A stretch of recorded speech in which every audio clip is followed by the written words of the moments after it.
Friends, the topic for discussion now is functions of statistics.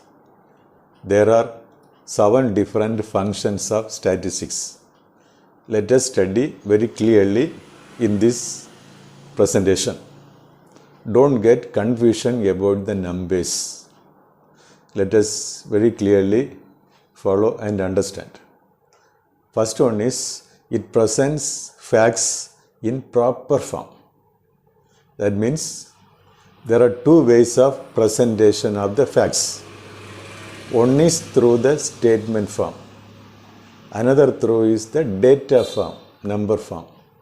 For example, sales for different months, say 12 months in a concern, is presented in statement form, then it is difficult to understand, even for a layman.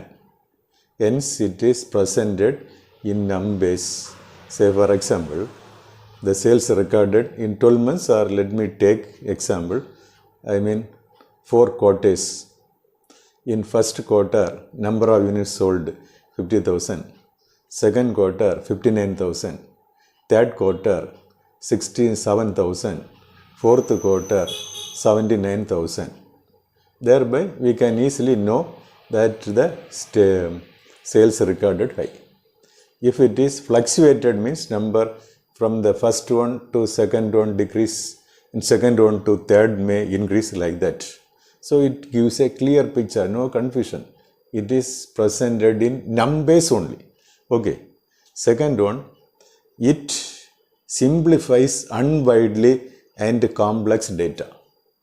This is nothing but complex data, means the number related to the phenomenon of the study. Suppose you are going to study the profit earned by, say, 200 companies in one district related manufacturing a particular product with the you have selected that investment below 5 lakh. Then 200 numbers are there. If it is presented in a listed form, how it is possible for you to understand? So 200 numbers. If it is taken in an average, presented in one number, it will give a clear picture. For example, instead of 2000 number, the average of profit per month is, say, 29,500. So it gives a clear picture. Then deviation may be recorded. So spread from which one is low, which one is high. With what limit? Below how it is recorded. Whether it is recorded as 15,000 or 20,000, and high it is recorded as say 35,000 or 45,000. Spread is large or small through the standard deviation. Clear picture is available. Then third one is it facilitates for easy comparison. So in the first example you take, I have told the sales recorded in 4 quarters. Then you can easily compare. First quarter 50,000, second quarter, say, I have told 65,000. Like that, you can compare first quarter to second quarter, how much percentage increased, and first to fourth, how much increased, second to third, how much increased. Like that, you can easily make a comparison and find out the reasons, try to find out the reasons for that. That is the advantage of this comparison. Then fourth one is it enlarges the individual knowledge. This is nothing but just like the previous one. When one is comparing the data, then they will try to find out the reason for that. Thereby, it enlarges the knowledge, his knowledge.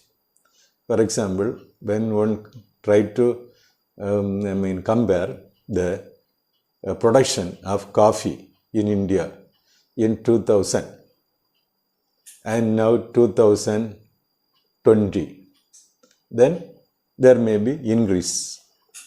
And the reason for the increase can be studied, thereby it enlarges. So productivity in 2 or 3 districts or states may be compared. Thereby they got enlargement of the knowledge, interest of learning other subjects also. Then it facilitates for formulating policies. The concerns can make policies based on the data, because I have told you, comparing in that data from one period to another. It's a simple one. Data is available at different periods. Then we are making the comparison and thereby enlarging the knowledge. And through the comparison, it is possible to make policies. If the sales is declining, the concern may take policy of advertisement campaign, more advertisement campaign, or personal selling, or improvement in the quality, reduction of prices. Like that, policies may be taken in all field, all phenomenon. One example only I have given.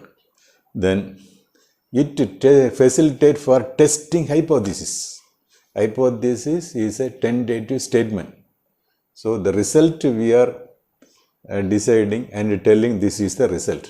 For example, sales of a concern, a researcher is going to study a topic about the profitability of concerns with less than 5 lakh investment. Thereby she or he is projecting that the average monthly profit for that kind of concerns, say food processing industry you take, bread making or bakeries, like that. Any example you can take. And she projected that the average monthly income would be rupees 50,000.